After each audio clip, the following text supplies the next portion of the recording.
Yo, what's up mga kababayan, mga kalingap? Welcome back muli sa aking munting channel. Ako po ang inyong host, walang iba, Aureada TV ay muling nagbabalik at meron naman panibagong reaction video mga kababayan, mga kalingap, no? At nakikita nyo naman sa ating thumbnail mga kababayan, mga kalingap, no? Bago nyo siraan at husgahan si Papa Joms, dapat alamin nyo muna ang mga bagay na ito. Baka sakaling magbago pa ang mga pananaw nyo patungkol kay Papa Joms, no? Kasi nga meron mga ngilan-ngilan mga kabayan, mga kalingap, no? Na talaga namang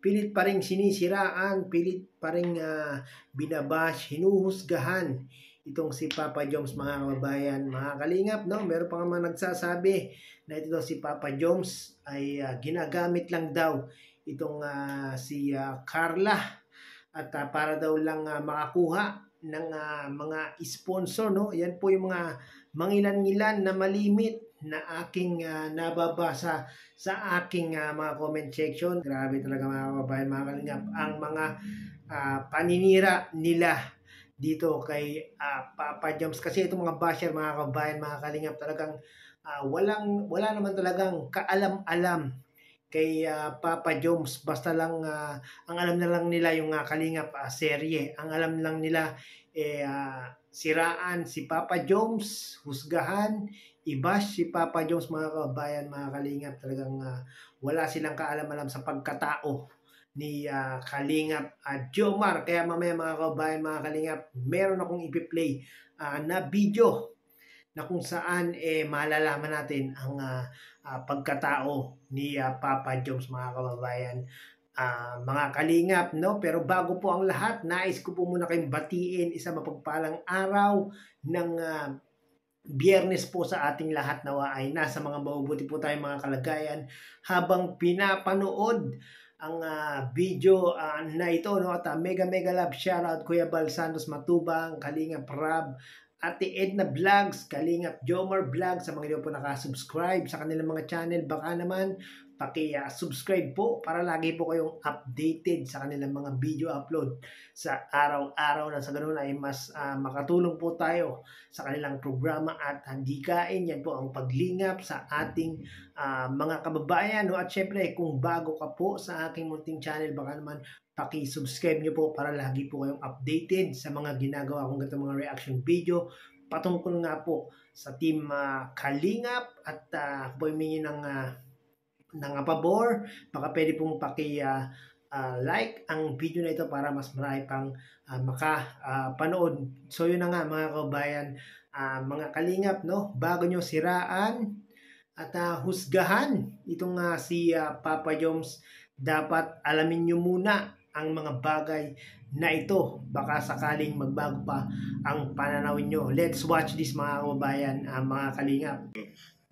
Background po ng inyong kuya. Konting background po ng iyong kuya, Kuya Jomar. So, yun po, So yun mga kabayan, mga kalingap, no? Kung sa Palawan ay merong outfit check, dito naman ay merong background check mga kabayan, mga kalingap, no? Baka hindi nyo pa po napapanood ang video na ito ni Papa Joms. Hello po ako. Ako po pala si Jomar Jacob from Naga City. Pinanganak po ako sa Nabua. Family ko po na sa Nabua. Dito po ako sa Naga ngayon, sa bahay nila auntie. Since wala po sila dito, nasa abroad po sila. So, nandito po ako.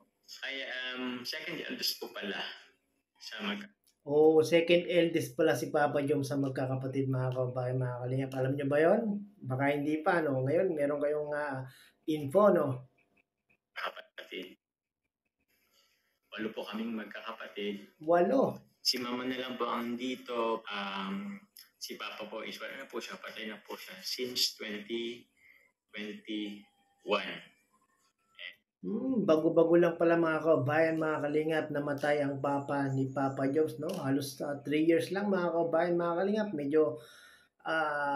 Medyo masakit pa yan kay Papa Joms talaga mga kabayan, mga kalingap, no?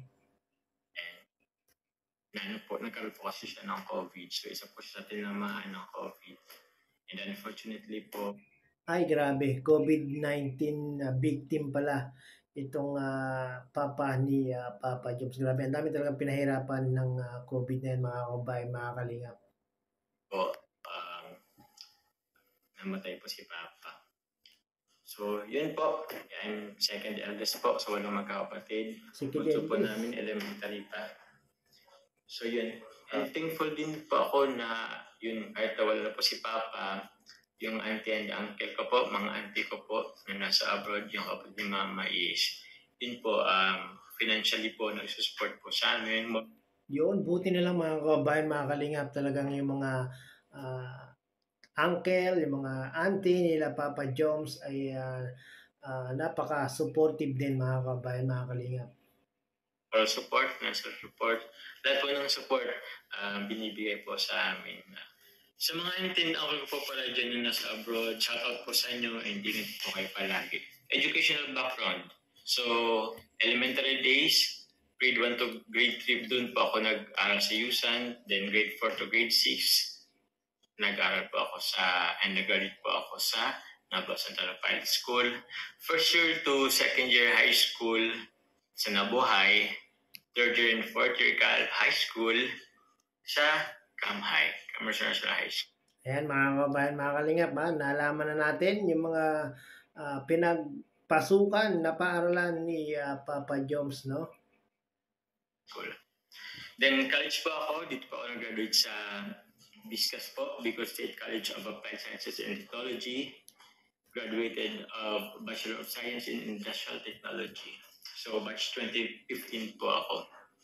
Work experience po, dami na din po is, during my college po pala, nag-stop ako for a year.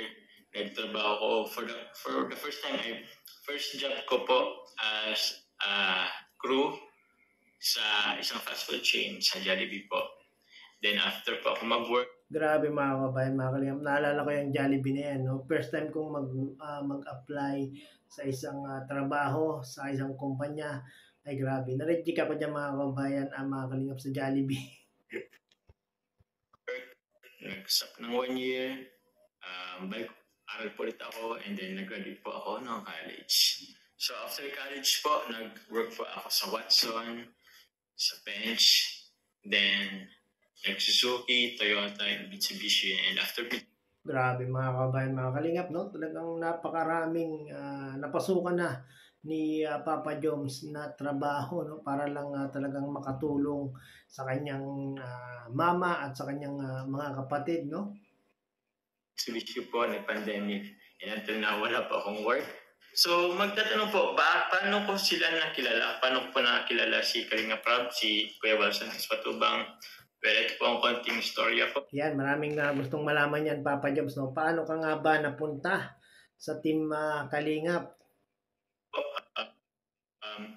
So, after I graduated po ng college, na-invite po ako ng dating manager ko po sa Jollibee. Nagkataon din po is ka-workmate po siya ni Kalinga Prab. So, nung invite po ako, nung invite po niya ako for parang model, fashion model sa Daet, doon po sa Central Plaza. So, nagdalawang isip ako actually, pero sabi ko, try lang naman. Kung makapasok sa screening, din okay. Kung hindi, okay lang din naman. So, yun po, nag-screening po ako doon sa Central Plaza sa Daet. Pasang mo sa Daet. Then, fortunately po, natanggap naman ako. And andun talagang matatanggap si Papa Joms ng mga kabayan, mga kalingap. Kasi maganda yung pangatawan ni Papa Joms, maganda yung tinding ni Papa Joms, no? Talagang pang-model, no? Po si Kalinga Prab. Isa rin po siya sa kasama po namin, kasama po sa batch po namin. So doon po kami nagkakilala ni Kalinga Prab. So yun po, nagkaroon kami ng circle of friends po. Pero after nung event na yun, ako umuwi naman na sa Naga. Sila po yung mga andun, since yung mga Tagalayat naman po ang karamihan na andun, yun, di ko po sila nakakasama.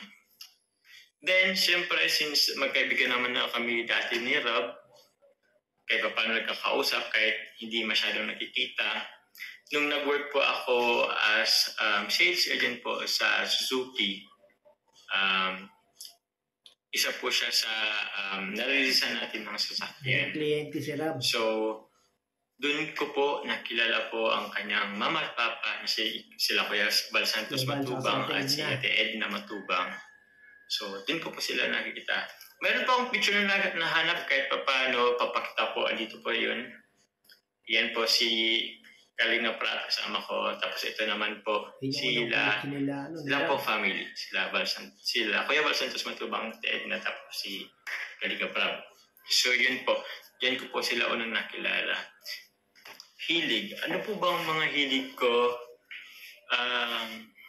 Hilig ko po. Yan, gusto rin marinig o malaman ng mga solid supporters kung ano nga ba ang hilig ni Papa Joms. Kumain. Kumain na patulog. Bira lang po. Well, hilig ko pong manood ng YouTube. Yan po, very random. I am a fan of P-pop music, OPM, syempre. Hindi po ako nahilig sa online games. Kayo mga kababayan, mga kalingap, ano sa tingin nyo ang isa pang hilig ni Papa Joms? Paki-comment down below nga po. Ako meron akong isang alam na hilig ni Papa Joms. Hilig niya po si Carla. Sports po. Hindi din po kasi ako nahilig sa sports. Pero nung elementary ako, na-try ko din po mag-badminton. So, nung high school po, nasayaw din po kami. Ayan, no, hindi mahilig si Papa Joms sa sports, mga kababayan, mga kalingap. Kaya yung naglaro sila ng volleyball sa Palawan, medyo hiningal nga po itong si Papa Joms. Meron po kaming grupo nung high school. So, madalas po pag may mga event, na-invitahan din po kami magsayaw. So, hindi naman po kami mga professional dancers po. Tamang for entertainment lang naman po. Yun po, kahit pa paano, hilig po yung pagsayaw. So, may nagtatanong po. Buti na lang na magaling sumayaw itong si Papa Joms, no? Dahil sa kanyang mga talented na mga dahil sa kanyang mga talent ay talagang nakuha siya sa KRT Boys, no? Mga kababayan, mga kalingap, doon na nagtuloy-tuloy yung kanyang career sa Kalingap, no? Kung sasali daw ba ako sa Kalingap? Yes po, sasali po ako sa Pagkalingap, sa Kalingap team nila Kuya Bal Santos Matubang, nila Edna. So yun, puputulin na natin dito mga kababayan, mga Kalingap, no? At yan, para sa mga basher at para sa inyo na rin mga solid supporters ng Team Jomcar at kahit pa paano ay nagkaroon kayo ng kaalaman patungkol dito kay Papa Joms. Sana ay nakatulong ang video na ito. It's all about Papa Joms, no? At sa mga hindi po nakapanood ng video na ito ni Papa Joms, ito po ay 1 year ago na mga kabayan, mga kalingap. Atin lang pong nireaksyonan, atin lang pong pinaalam sa mga solid supporters at sa mga basher na gustong sirain si Papa Joms, para kahit pa paano ay meron silang nalalaman dito kay Papa Joms. Hindi yung bash lang sila ng bash kay Papa Joms, ng mga kabayan. Mga kalinga, panoorin niyo po ang kabuuang video na ito sa YouTube channel ni Kalingap Jomar. Credit po kay Kalingap Jomar, at muli naman tayo gumamit ang kanyang maiksing video clip para gawa ng reaction video. At maraming pong salamat mga kabayan, mga Kalingap, at muli ay umabot po kayo sa dulo nitong aking reaction video. Hanggang sa muli, bye-bye!